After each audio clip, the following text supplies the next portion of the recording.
Hello and welcome. So today's video is very important. And why I say it is important because it is like a feedback mechanism for you to understand how well you are prepared for your board exams.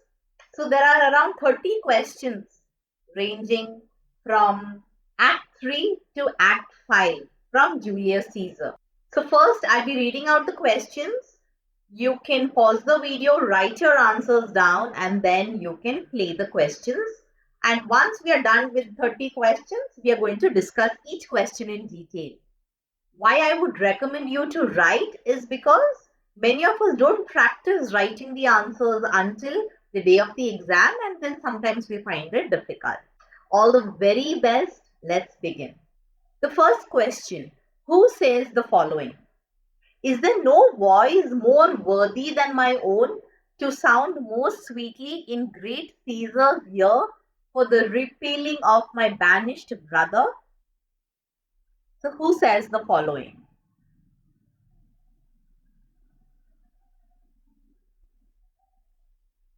Second question: how had Caesar reacted to the above speaker's plea?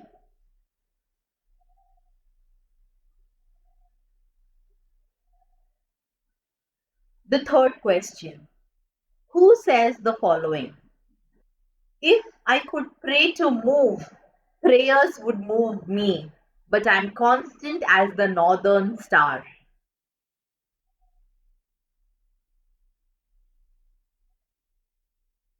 Fourth, thou hast described a hot friend cooling. When love begins to sicken and decay, it used an enforced ceremony. Who is the friend mentioned in the above lines?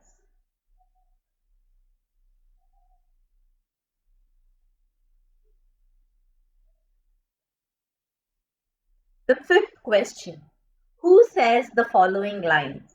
Tut, I am in their bosom, and I know wherefore they do it. They could be content to visit other places and come down with fearful bravery, thinking by this face to fasten it in our thoughts that they have courage, but it is not so. So, who says the following?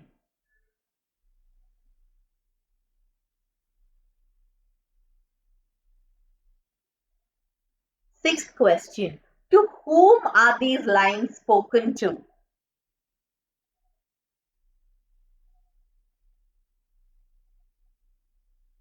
Seventh one: who are they mentioned in the lines above, and what have they done?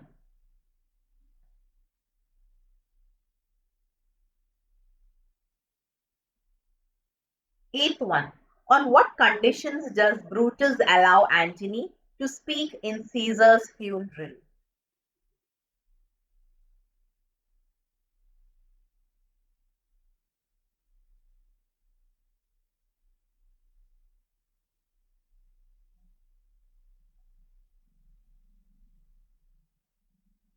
Ninth one: who has got a rash humor from his mother?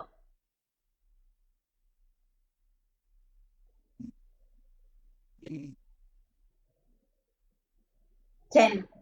When Caesar's ghost comes to visit Brutus, what does Brutus think the monstrous apparition is?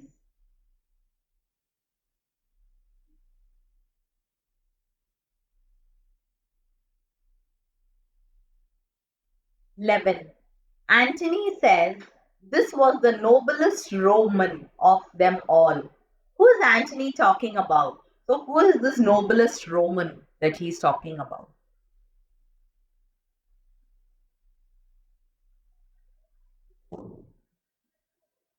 12. Why does Antony call him the noblest Roman? What set him apart from others?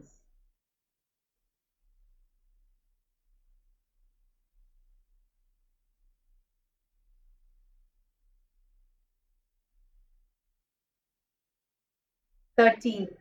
Whom does Cassius ask to stab him with a dagger?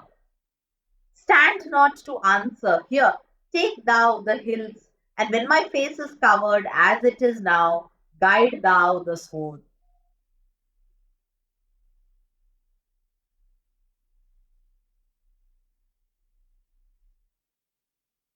14. What does the person do after stabbing Cassius?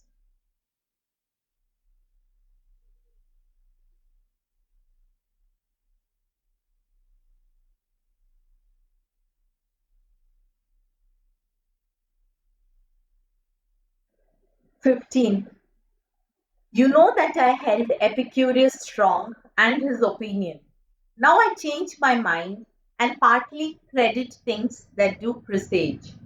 Why does the speaker's opinion change?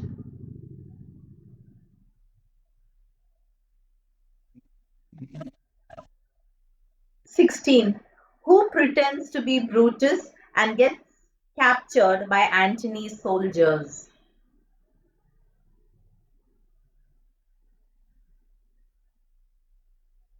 17. What does Antony call this person who pretended to be Brutus and got captured?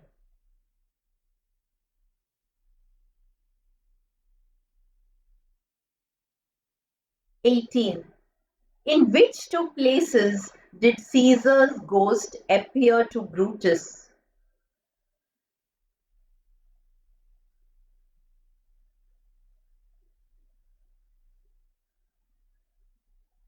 19.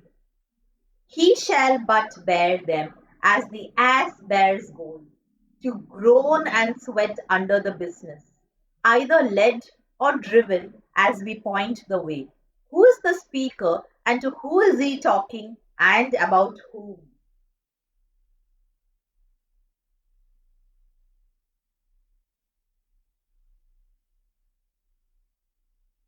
20th one. What does the listener have to say about the person they are talking about?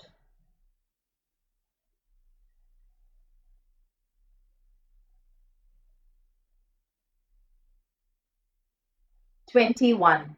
Why was Cinna the poet killed?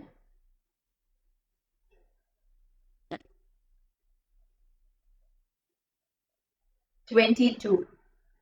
Why does Antony say, Fortune is merry and in this mood will give us anything?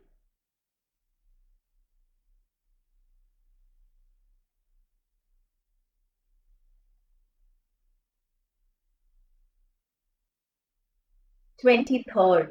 On what basis shall Mark Antony not love Caesar dead as well as Brutus living?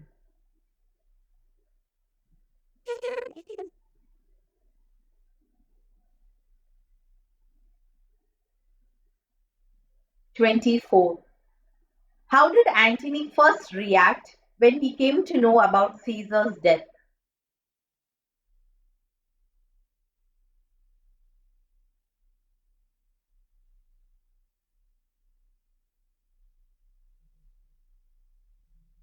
25th. Why does Antony say to the conspirators, I do beseech you, if you bear me hard, fulfill your pleasure, because live 1,000 years, but I shall not find. So, what does he say after this line?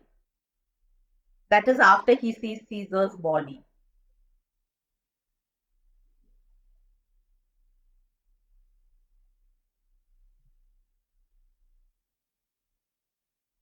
26. Who says the following? What shall I say? My credit now stands on slippery ground.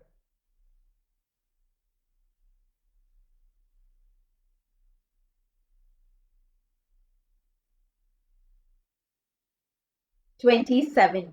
Who stabbed Caesar and gave the most unkindest cut of all?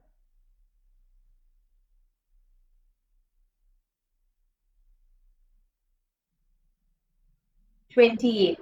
Brutus says, You wronged yourself to write in such a case.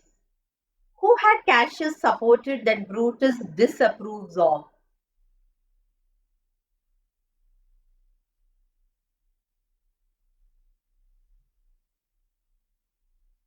29. Hated by the ones he loved, braved by his brother, checked like a bondman, all his faults observed, set in a notebook, learnt and conned by rote. Who says the following lines? What does he offer of his that is dearer than Pluto's mine and richer than gold?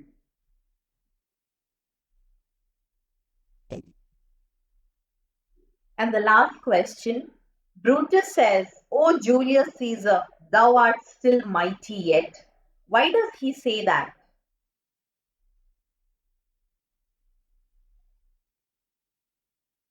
So I hope you would have written answers to all these 30 questions.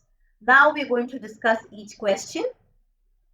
And if you have got answers to most of these questions, that means you know each nook and cranny of Julius Caesar and you are really well prepared for your examination. The answer to the first question. The following lines are said by Metellus Cimber, where he is requesting permission to cancel the banishment of his brother Publius Cimber. Second question. So Caesar reacted by saying that these couchings and lowly courtesies might excite the blood of ordinary men, but Caesar has rebellious blood and it cannot be melted by flattery or by sweet words. He also says that if you bend and pray and fawn, then he will kick him like a dog out of his way. The third question, Caesar says the following lines, and he says that he is fixed and has an unchanging nature like the northern star, and there is no equal like him in the sky. So the hot friend cooling, the friend mentioned in the above lines is Cassius. So the fifth answer is Mark Antony says the following lines. And to whom are these lines spoken to? They are spoken to Octavius. If you remember, this happens in Act 5, Scene 1, that is just at the beginning. Who are they mentioned in the lines? The seventh question. The answer is Brutus and Cassius's army. And what have they done? They have come to Philippi to confront Antony and Octavius's army. Eighth question. Brutus allowed Antony to speak at Cassius's funeral on the condition that he will not blame the conspirators and only talk about the good things about Caesar, and also make it clear that he is talking with the permission granted by the conspirators, and also that he will speak in the same pulpit only after Brutus has completed his speech. Ninth one, Cassius has got the rash humor from his mother, which sometimes makes him forget how to behave. 10th one. So Brutus asks if the monstrous apparition is a god, an angel, or a devil, which made his blood cold and his hair stand on the end. 11th one. Antony calls Brutus the noblest Roman of all.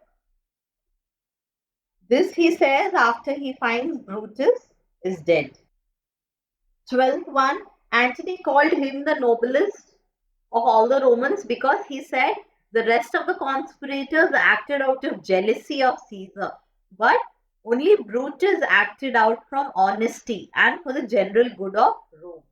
Also, that his life was gentle and the elements mixed so well that nature might stand up and say that this was a man. So Cassius asked Pindarus to stab him. That is the answer for question number 13. 14th answer. So the person, that is Pindarus, after stabbing Cassius, decided to run far away from this country where no Roman shall ever find him. The 15th answer. So Cassius was a person who did not believe in bad omens, but now his opinion had changed. The reason why he started believing in omens, because in Sardis, while they were coming, two eagles, they gorged and were feeding from the hands of the soldiers.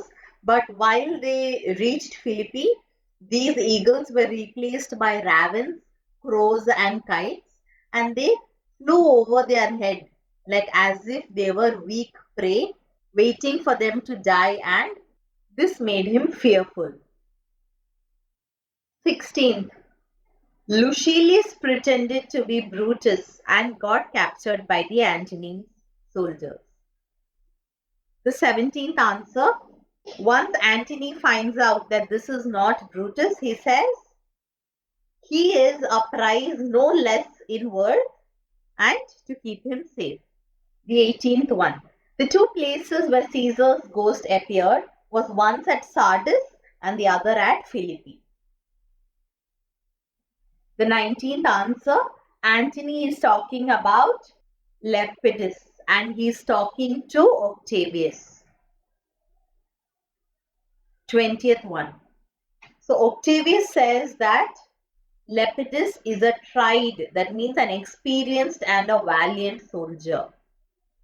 The 21st answer, Cinna the poet was killed because he had the same name as the conspirator Cinna.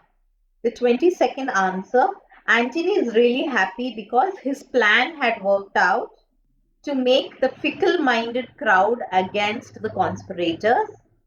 The crowd was furious and were on the way to burn the conspirators' homes and kill them. 23rd answer, Mark Antony says that if Brutus gives a convincing explanation of how Caesar deserved to be killed, then he shall not love Caesar dead as well as Brutus living. The 24th answer, as soon as Antony comes to know about Caesar's death, he fled to his house amazed. Now, amazed means stunned. 25th answer, Mark Antony says that even if I live 1,000 years, I shall not find myself so apt to die. No place will please me as this, and no means or method of death as the same that Caesar has gone through, because he is the chosen and leading spirits of this age. 26th. So these words are said by Mark Antony to the conspirators. 27th.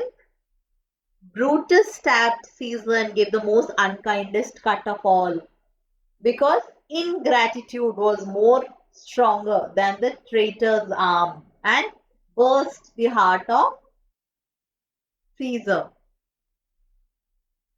28th answer, Cassius had supported Lucius Pella, and that is what Brutus disapproved of. 29th.